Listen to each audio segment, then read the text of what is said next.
Good evening, ladies and gentlemen, and welcome to the Normal Theater! Thank you for being here. My name is Adam Fox. I'm the Civic Arts Manager from the town of Normal, and amongst the many things I do in that job, it is my great privilege to be able to program this wonderful space. Quick show of hands, anybody here for the first time tonight?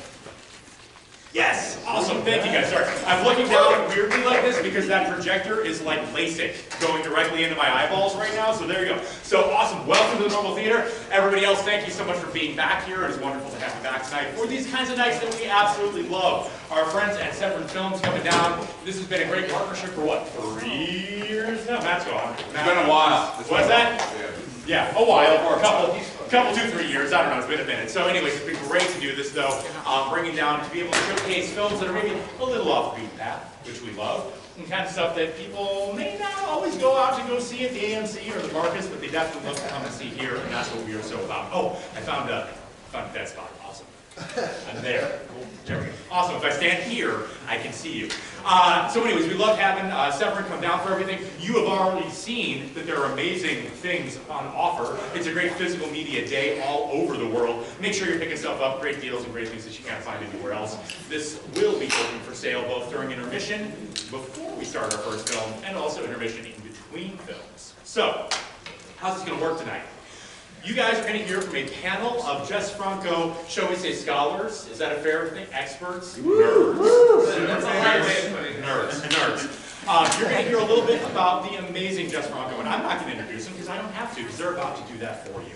And after you've got a little bit of a sense of who he is, and what his films were, and why we're here doing Jess Franco 101, this sort of introductory course into this amazing filmmaker that did 173 films, I think it was? Incredible amount of films, right? And look, were they all great? No, but they are awesome, right? And they all add something incredible to the dialogue, right? And I just got myself in trouble by saying that. They're totally staring at me like, they are all great, let me explain why. But again, it's an incredible opportunity to be able to have everybody here tonight, and we are looking forward to this. So they're going to talk to you for a little bit, then we're going to take a brief intermission, and again, you can buy more stuff. You can go refill your beverages, get more snacks, and then we're going to show you 3 trailers of Jess Franco works. You're going to watch it, and then what's going to happen is a QR code is going to appear on the screen, and you're going to take your device and you're going to bloop it. And then once you've blooped, it's going to take you to something, and you're going to say, hey, there's those 3 films we just watched trailers for. I want to watch that one. And whoever gets the winning vote is how we shall determine what the second film is. Your vote is. That's pretty cool. Is it first past the post or rank choice? What's that? What's that? I said, is it first past the post or is it rank choice? I mean, it's not ranked choice. No, but I appreciate where you're going with it. No, it's not ranked choice voting. It's just simply which one you want to see. And you won't know which one you're going to see until we come back and announce it after our second intermission, and we'll say, hey, this is what we're watching. We'll get a little more context on what that film is, why it's awesome that you chose it, and then we will jump in. Sound good? That's the plan. Yeah. That's the mechanics of the evening, so thank you all for going with that. When that QR code pops up at the end of those trailers, if you're all like, it's not working, just yell that, and we'll figure it out. Show of hands, right? But I think it's all right. He does more than running prizes in the audience, though. He also helps us program some amazing series here, including the Film Culture Initiative, the Queer and Horror series, many other things that we have done here that has been truly special. And again, looks at these kind of genre films through an academic lens. He's been a great partner of the theater, great friend of the theater for many, many years, and I will let him take over to talk about the panel and what comes next. Please welcome Dr. Eric Wesselmann.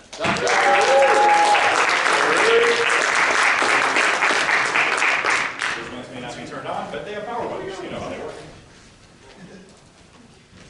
Excellent. Thank you, Adam, for that introduction. Thank you for providing the space for us to be able to nerd out about the wild, the weird, and more often than not, the what the fuck. And so I am Dr. Eric Wesselmann, psychology professor by day, full-time nerd every time.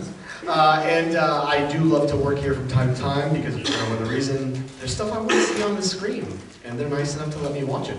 And you all are nice enough to join me. So thank you all for coming out tonight for this next Severin installation. Tonight we have something very special, Jess Franco 101.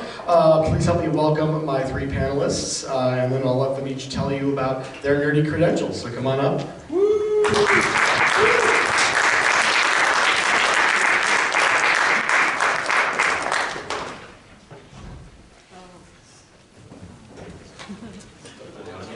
All right, we're going to to start with me. My nerdy credentials. My name is John. I am a crypto day trader. I'm also a programmer in Chicago, Illinois. And the reason we're probably up here is because me and this lanky guy over here, we had a podcast called Oscar Bait. And on there we went through every Jess Franco movie in existence. 1 to 189 or whatever. Yeah, 189. 189, yeah. That's why we're here. Me. I'm Aaron AuBuchon. I am a professor of film, television, and video production and film studies at Webster University back in St. Louis. I'm co-host of a podcast called Discover the Horror. Woo! And it just so happens, nice, thanks. It just so happens that Jess Franco is one of my pet obsessions. So I've done some work on his stuff, and we all three did, as maybe it was announced, did a commentary for the film we're about to see tonight. For sale this evening. Yeah, if you want to hear us talk about it some more. Yes. I'm William Morris, also a film programmer in Chicago. And yeah, Jess Franco has been an obsession since the beginning of college for me, and I can't seem to shake it. And once we decided to watch them all in order, it only got worse. And thankfully Severin said yes when we decided to tour the country for the last 2.5 years. So we've done this in, I think, 16 cities. I don't know, a lot of places, but we can't get enough. So we're very grateful to be here. Thank you for having us. Excellent. Well, thank you for making normal part of your whirlwind tour. The final stop. No, the final stop. So what we're going to do is we're trying to avoid spoilers as much as possible. The goal of this panel is just to kind of give you all a flavor of the films that we're going to watch tonight, to contextualize the body of work that is Jess Franco as best you can, with ultimately, hopefully, that you get hooked so you buy more. So I'd like each of you to tell me what was the one moment that in your mind said, Jess Franco has grabbed my soul? Yeah, go ahead. I think for me, it was when I had surgery and I had to be on a lot of drugs. And I was housebound for an entire summer. And between watching Robert Zemeckis movies and Jess Franco movies, it was an interesting combo. You know, Jess Franco is someone I've always admired, but there was a nagging part of me that wondered why I don't like this more. And I decided to go through all of them, and I realized a lot of my problems with Jess Franco were my problems with how anyone gets into movies. We go to the canon first. We go to what everyone talks about and how a good movie is supposed to look. And I feel like that kept me kind of at bay with him for a long time, but until I was on all those drugs, you know, I was like, yeah, actually, you know, this is really interesting. Like, I don't know why I was such a stinker about this. And to be quite honest, I don't know, we have become unofficial scholars of Jess Franco, and he grows every time I see one of his movies. There's just something about him that keeps me. There are not too many filmmakers we could have stretched this out this long for, and Jess Franco is absolutely the guy that you can just keep diving in that well, and you don't have to worry about coming back out. Yeah, I think, before I answer, because I'm not sure it's that interesting about how I got into it, but I think it does provide some context for how we think of Franco in America, at least. Because Franco came to me as a sort of budding film fan, film nerd in the early 90s, during the tape trading era and the bootlegging era and the zine era. And it was pretty much universally understood that Jess Franco was shorthand for bad filmmaker. Right? Like, he was a joke, and he was joked about, oh, it's another stupid Jess Franco movie where he can't even figure out how to, make things be in focus. He can't focus the camera. I'm a filmmaker, I can't even say that, right? And so, one of the things that happened to me is I just sort of accepted that, he was a filmmaker of volume, as you heard, 189 films. And actually, it was this film. It was VAMPYROS LESBOS. After I went to film school and came back to it and read a lot about surrealism and understood the endeavor of surrealism and expressionism, and came back with a broader sense to his filmography. Because I'd seen his films and I thought, okay, I'd seen some of his films and I thought, okay, they're right about him. He doesn't seem to be able to focus the camera. And it does seem like there's not very much intentionality happening here. And I hope if you're new to Franco, what you will come away from this conversation with is that it's not always clear if it's intentional, but it's specific to his particular vision always. And it's very particular, and you can only find it in his work. And there's something really special about Jess Franco's work. And so it's always a Jess Franco film, no matter which one it is. And the more of it you watch, the more that becomes evident. Mine was, let's see, it was my second year in film school, and I would have called myself a Jess Franco fan at the time, but I didn't spend a lot of effort on it. And the further I got into film school, and the more frustrated I got with the canon, and how uninteresting a lot of it felt, and how similar a lot of it felt, I found myself returning to Jess more, and then it was the movie The Hot Nights of Linda, one of his, that I watched, and I had a very physical, visceral reaction to it. Like I got very overheated, and I don't mean like in a sexual way, like it was really very strange, like I felt almost feverish. And as soon as the movie ended, I just hit play again, and just kind of swam in it, and since then I've been hooked. But the reason I think it was why it happened when it did is because, as I said during film school, I was frustrated with a lot of things going on, and this guy seemed like someone who wasn't just saying like, I don't follow the rules, I'm not interested in the rules, but it felt like someone who understood the rules very well, but decided to break them, and wanted to see what happened when they were broken. And so that's kind of where it all began. Yeah, and I just want to say off that, Will is so right. I mean, that really is why we love him, because you see so many movies out there, there's more being made every day. And you look at a Jess Franco movie, and after you've watched a certain number of movies, you watch a Jess Franco movie and it feels like a purification happening to your senses, when you don't have to see something happen in the exact same way.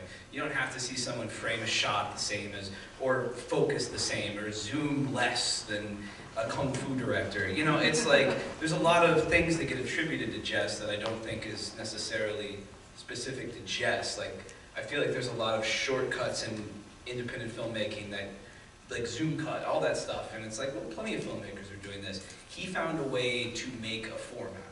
Yeah, it's always his language. Correct. I would say he's closer to like an impressionist painter.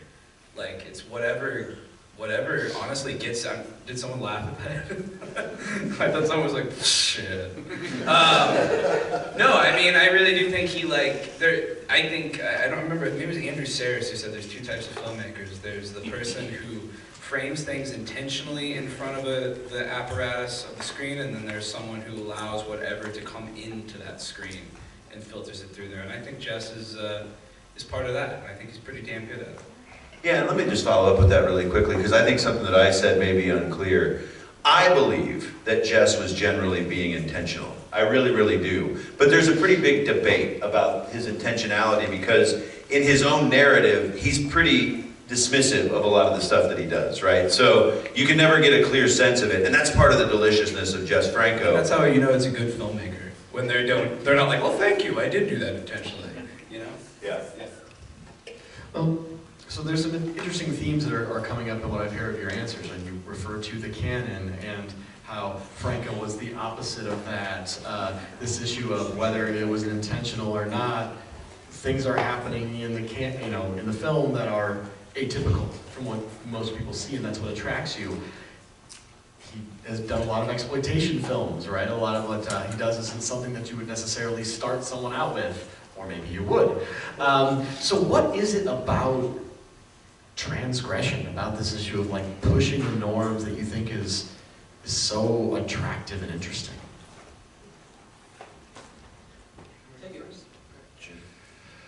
Well, I think first it's important to understand how these filmmakers ended up in these areas at that time. There's a lot of, Franco made his first short film, his student film, in 1953, so he goes pretty far back. But anyway, as he was getting into making films, as it has almost always been true throughout film history, one of the only guaranteed ways to get someone to give you even a nominal amount of money is to make a genre film. Whether it's, whether it's a horror film, action film, a sex film, whatever. Like the hunger for that has been there since silent films. And so it's the quickest way to be able to get something off the ground. And the reason I think that Jess's transgressive instincts, more than a lot of the other directors at the time, are so interesting is because, yes, he's doing those things so that seats will be filled and producers will be happy, but that's a split second of why he's doing it. Instead, Jess is obsessed with why human beings seek pleasure, what pleasure is, what pain is, all these different things. And he is obsessed with just pushing any of those ideas to their furthest possible breaking point for an audience, but not telling you what to do with it, just letting you sit with it.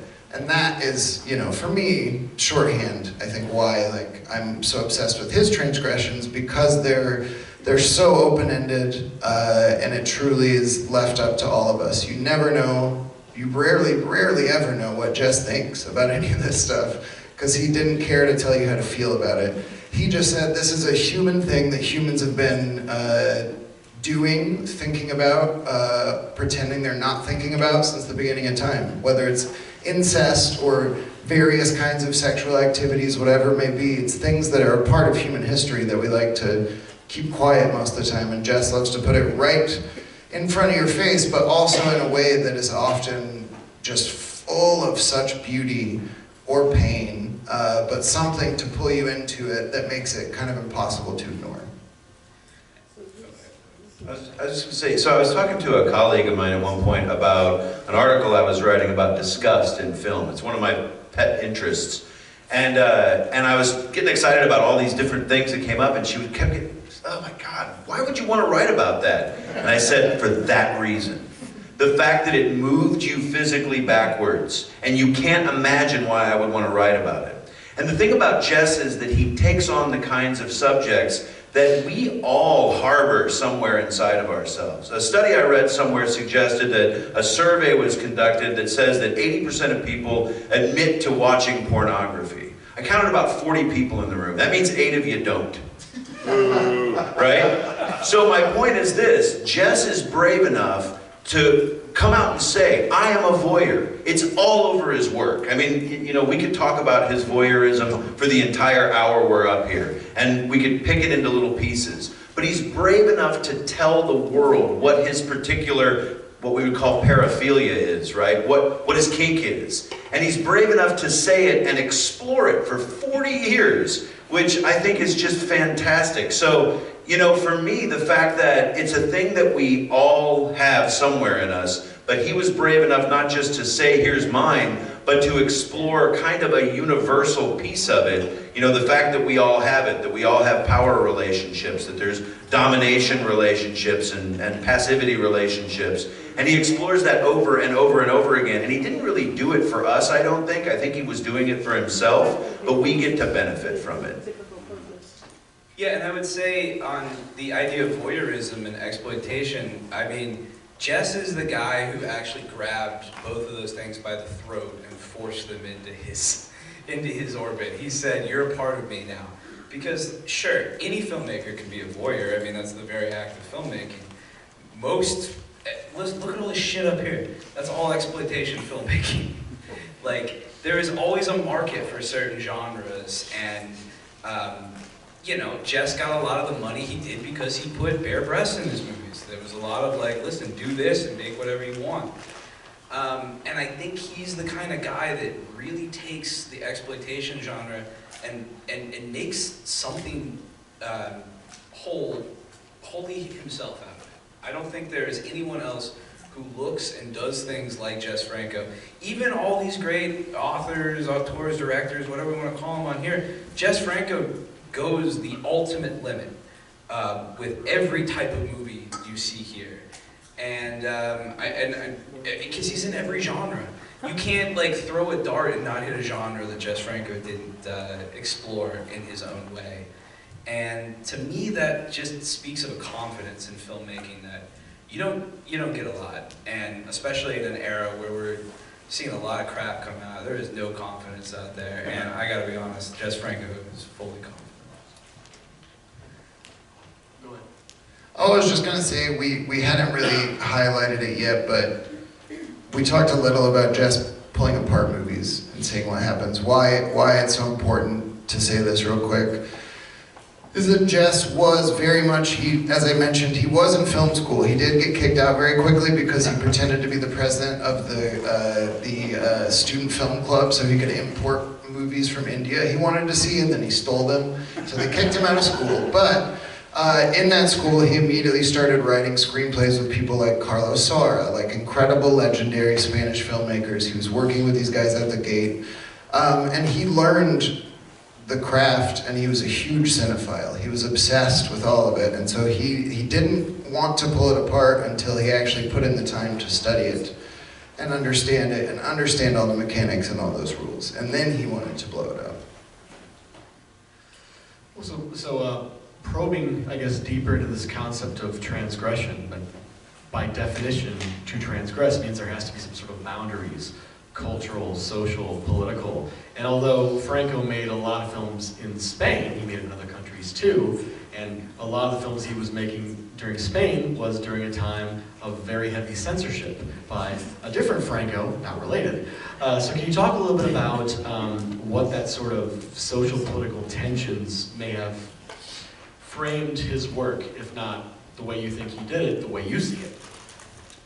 I mean, he's, right now, the movie we're gonna watch tonight, Vampiros Lesbos, is not shot in Spain. You know why? Because he couldn't make a movie called Vampiros Lesbos in Spain, or else he'd be thrown in a dungeon and never seen from again. Jess Franco made a lot of movies that he could not make in Spain, and that's why we see a lot of him making movies in France and Germany. That's why it makes Will and our jobs hard as programmers when we try to license these movies, and it's like, which country owns this shit? It's crazy, but the main reason is he couldn't go back there. And even when he could, he still didn't want to go back. Because about the time of Macumba Sexual, does anyone know Macumba Sexual out here? Woo! Yeah, the guy Severin knows. If you like Vampiros Lesbos, you should definitely see Macumba Sexual. Yeah, Macumba Sexual is like the remake of Vampiros Lesbos, and it's incredible. I think it's for sale. Maybe sold out. It's sold out. Whoever's got it, lucky you. But, you know, this was a movie that he could have made in Spain, and he didn't even feel comfortable to go back yet. He was like, this is terrifying. I don't know who's there. I think there's a story of him and Lena. So Lena Romay, who's not in this movie, who became an actress who's in all of his movies, not in this one, but she became his wife, well, not really his wife legally, but his life partner. And they absconded in the middle of the night during a production once. And all we know is that at some point they ended up back in Spain, and Lena said that Jess Franco went to go check the government office to see who's still there, to see if they could make movies yet, because Franco had died. Spain's in a new era.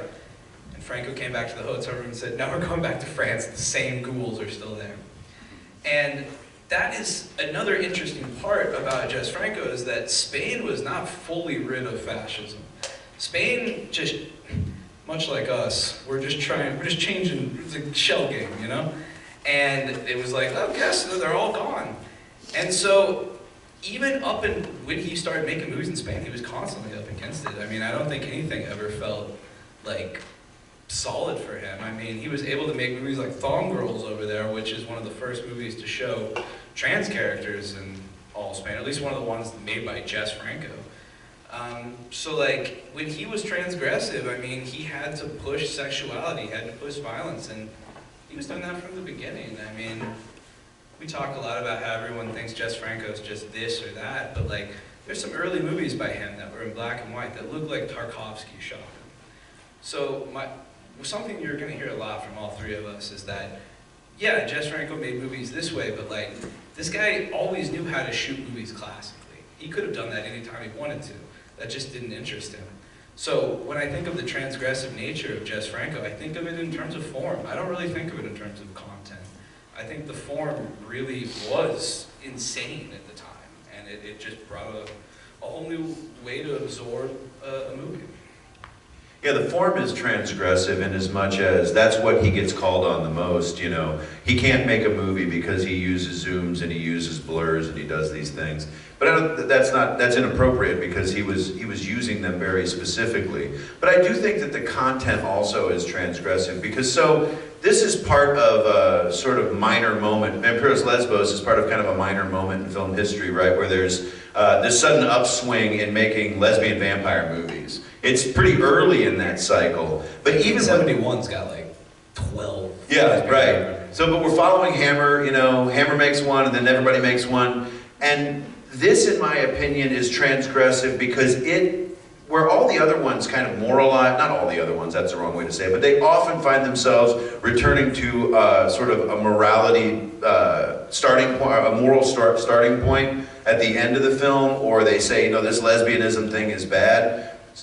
No spoilers, but I don't think that's where VAMPYROS LESBOS is going to end up. And so, to me, what's really interesting is he's transgressing even a genre that is in and of itself a transgressive genre. So you have the vampire here as this kind of liberating erotic force that is not exactly what the other films of its era was trying to accomplish. And so even within its own little sort of transgressive bubble, it's doing something different than that.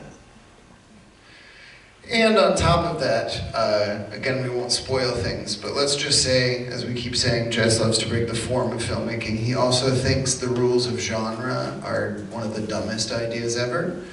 Just to warn you, if you're very holy about the rules of different genres, whether vampires, horror, action, whatever, you might get a little frustrated, but trust him, because he's right. Because in the same way he wanted to break the form, he said, why on earth would we keep doing this?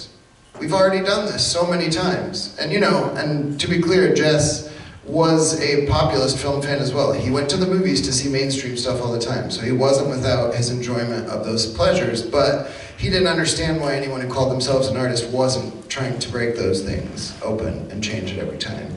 And I just want to add on as well, sometimes when folks talk about the film that we're going to watch tonight in the realm of these 70s lesbian vampire films, things get read a very, I think, peculiar way. And obviously I'm not here to tell anyone how to watch these movies, but I think it's important to keep in mind that, as John said, he couldn't make this in Spain because at the time it was still illegal to be gay of any kind in Spain. And so there's a reason they ran to a country where they could make this the way that they wanted to and follow the path of the story that they wanted to tell. And one thing I should actually add on that for people who have not seen VAMPYROS LESBOS, and this is a big part of our commentary that we talk about, right before he made VAMPYROS LESBOS, Jess Franco made a movie with Christopher Lee called Dracula. Now, this is not the Terrence Fisher ones, this is the one where he's got a beard.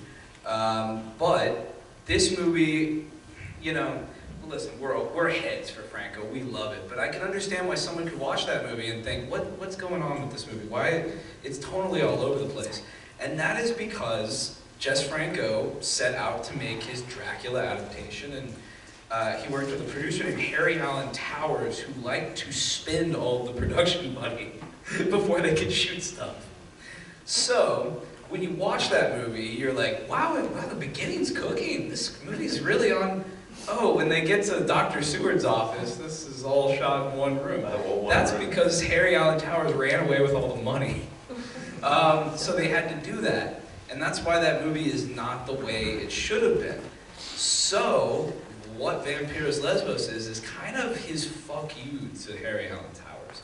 Because this movie is very much the story of Dracula. It is beat for beat the story of Dracula. He just chose to do it this way, and he chose to have a vampire make their coffin a swimming pool. So that's what Will's saying. I want to throw that one out there so someone's not like, where's the coffin? He's doing this in a way, he's really mad. I mean, he's not only mad that his country has gone the way of fascism, but he's mad that he works with producers who are just starfuckers, who just want to spend all the production money. So I do think there's an anger to this movie.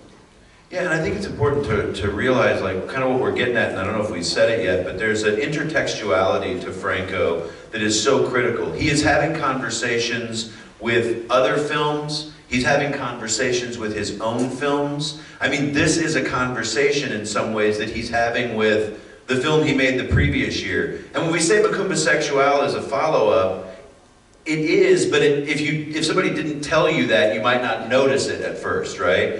He's always having these conversations. If anybody knows the scholar, writer, Tim Lucas, we call him a scholar, he's more of a film historian, but he's got one of the more famous quotes about Franco. And I think it's a tough quote, and I almost hesitate to say it, but it's an important one. He said, in order to see one Jess Franco film, you have to see all Jess Franco films. And I think that's problematic because 189 of them, right? Listen, we did it. We're only half right afterwards. But what's really handy is that you can break that down into bite-sized pieces. So Franco makes a Marquis de Sade cycle. That's not really a cycle because they're kind of all over the place. But he kind of very quickly around Vampyros Lesbos makes a bunch of universal monster sort of films. And that's a way to digest Franco, I think, that's really, really sort of soluble. You know, you can really get behind, you know, 5 or 6 films that make a lot of sense, and then you start to see the broader sort of picture opening up.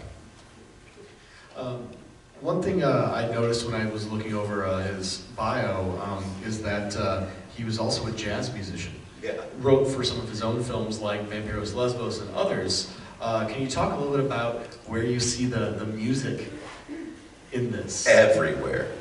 His films are, I mean this in a good way, because unfortunately these days it's hard to find, but if you go to a live jazz show that is entirely improvisational, but it's an incredible one, that's what you're doing when you go to a Jess Franco movie. He makes films exactly the same way. He was a jazz musician when he was a little kid. In the same way we keep talking about it over and over, him pulling things apart. There's a great story from his older brother, who was a very, very renowned jazz musician in Spain. Jess was, I believe, 14 years old, and his brother came home and heard, as he describes it, an unholy sound coming from the living room, and he went in, and Jess had opened up the back of the piano, and he was just punching the piano strings and recording it. But again, at the same time, he himself could go at any time during his career, before film, during it, and go get gigs at some of the most respected jazz clubs in Spain or wherever he was, because he could, whether it was trumpet or drums or trombone, all these things. He was an incredible jazz musician, but again, the same thing. He just only wanted to improvise with people who wanted to go with him and push it to its ultimate limit. And yeah, it's exactly the same. Music is, there's no Jess Franco without jazz. And he's a person of obsessions. You know, he's what is so delightful about Franco is tracking his obsessions, because they're in everything and they're soaked in everything. And the music is really important. You know, we can talk about mind control as being one of his obsessions, and we can talk about power relationships and voyeurism and sadism as being important things, but the one that I think you're going to see in every Jess Franco, I always joke, it's like, how do you know it's a Jess Franco film? Howard Vernon shows up and somebody stands on a stage somewhere, right? And so performance is critical. So it's not just music, it's also a fascination with people who get up and perform, and it often finds its voice in musicians in his films. All I can add to that is sometimes he's Miles Davis and sometimes he's Coltrane when he got off the junk, you know, like sometimes it's free and sometimes it's not, but no, I think that just that intuition informed his approach to form and it was his approach to genre. He just liked to, as the jazz guys say, scat around with things, you know, he loved his scat, man. I think it's important to say with his actors and why his group of people was often so small and so loyal. Because when Jess respected someone, what he meant was, cool, you are in the band now, and now I trust you. In the same way, I just say, cool, start the song, let's go. That's what you're going to see with Soledad Miranda. In tonight's film, Jess had an unbelievable instinct for just powerful, powerful human beings. You know, it's the kind of folks that you're walking down the street and you see someone and everyone just stops. Like, it's a power that just emanates, and he could pull that from anywhere, anytime he wanted to, and when he did, it was truly that. They just played music together, and that's why I think it's also important when we live in a world where people focus, even though we've literally made it our lives, focus only on the director. I think what makes a great director is that they know they are not a fascist. They are not the person that, you know, is telling everyone what to do. They are someone who can find people that are on the same page and they can just riff together. One thing we should note before we get started here is this movie stars the great actress Soledad Miranda. She's a beauty that comes across a lifetime, never. There's like her and Marlena Dietrich, I don't know. Soledad is someone who Jess saw his muse in. He frequently found his muse in his female performers. The sad thing about Soledad is that right after she got done filming this movie, she filmed another one called She Killed in Ecstasy, for sale. And Soledad was getting ready to drive up the coast to sign a deal for more films with Jess Franco, and she got in a car accident and died. And it's one of those James Dean sort of things, like you just wonder what the hell could have happened if we could have gotten more from Soledad. It's a Bruce Lee thing. It's like she could have done so much more, because there are very few actors, whatever you have. There are very few people you can see, you can look at them and their eyes convey everything. She doesn't have to do much in this movie. Like, she is a performer that comes around very little. And Jess just struck gold with her, and when she died, his films reflect that. They are depressed. I mean, he is really like, if it wasn't romantic love, this was a love that you only feel with a collaborator. You know, you don't actually. You never feel that. And so his movies do reflect her death once it happens, because it's quite tragic. But our buddy Sean Baker, just in case anyone's not aware of, made his most record-winning Academy Award-winning film, Anora. That's a tribute to Jess Franco and Soledad Miranda at the end of the movie. It was really fun when we got to hear we got a random message from some guy, and we were like, is that the real Sean Baker texting us? And he was like, I love your guys' podcast. I'm making a movie in tribute to Jess Franco and Soledad Miranda. And we were like, cool. Can't wait to see what that is. And yeah, he broke every Academy Award thing. So that's how much I think Soledad means to a lot of people. She was just incredible. And I think one quick thing, if you're not super familiar with the film or with Soledad and her career, you know, imagine as you're watching this movie that it's like, pick Britney Spears. Pick somebody who's like a bubblegum pop star in America, and then like in their mid-20s takes a hard career turn into dark vampire surrealism. And that's kind of what you got. Soledad was this kind of bubblegum pop star in Spain, right, who had this career early on as a kid as a flamenco dancer, and then released singles and was on television. And then her career stopped, and then she kind of came back to her career, and this is what she became. And it's just such a really fascinating thing to watch her, knowing that that's her background and imagining what her trajectory was going to be. On that note, we got to start to wrap it up a little bit for the remainder of the evening. Quickly, you mentioned your podcast, etc. Where can these folks find you and your creative works online?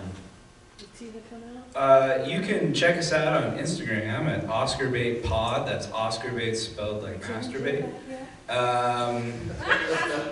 We're adults. Yeah, we're on. We do that. We do commentaries for different things. But yeah, you can go through our entire OscarBait podcast.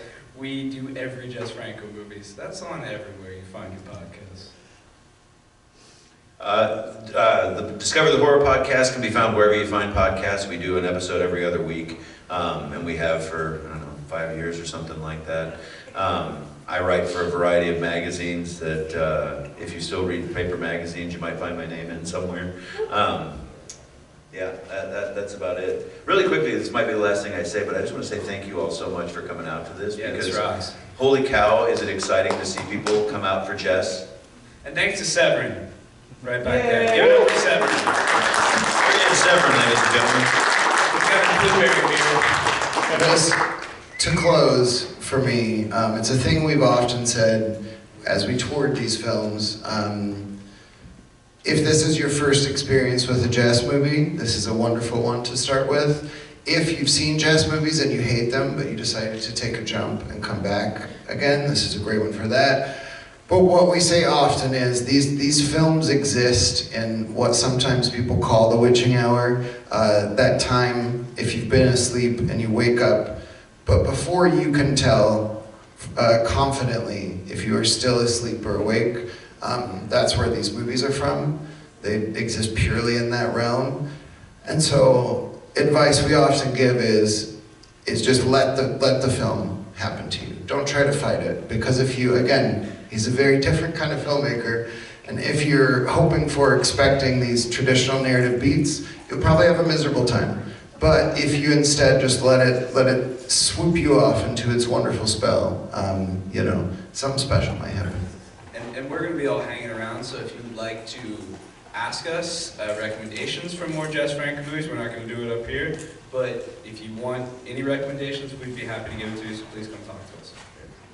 Well, thank you all for coming out tonight and teaching me and everyone else about Franco 101. Again, I'm a psychology professor at Illinois State University, so most of my traditional stuff you can find on their website. A lot more of my film-related type scholarship and just nerdiness. On the Normal Theater's website, I have a blog called Film Culture, Cold spelled in all caps. I also have a YouTube channel called Digital Golgotha Productions, where a lot of different panel discussions, like tonight's one, will eventually be put up on there. And so some of the other things we've done at the Normal Theater will be are on there as well.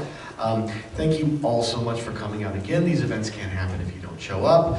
Adam Fox from Normal Theater, thank you for always being a wonderful place for just exploring the cinematic margins. Matt Harden from Severin, thank you for being such an awesome collaborator. And with that note, I think